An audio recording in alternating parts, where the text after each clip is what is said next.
Hello, welcome to my YouTube channel.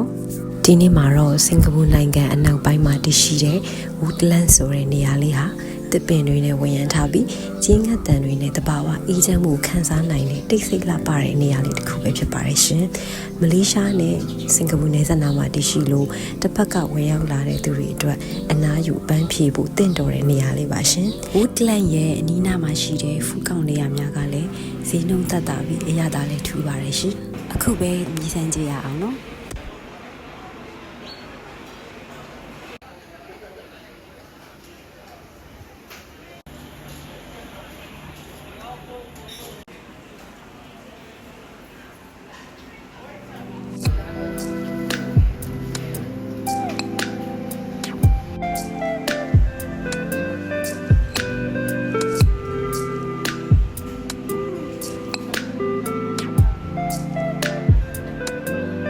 နေ့လည်စာအတွက် food court မှာကြက်ပေါင်းနဲ့သမင်းဝယ်စားဖြစ်ခဲ့ပါတယ်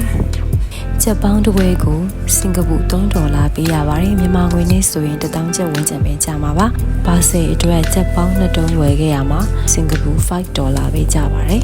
။ဈေးသက်သာတဲ့အပြင်အရသာကလည်းအထူးခြားကောင်းပါတယ်။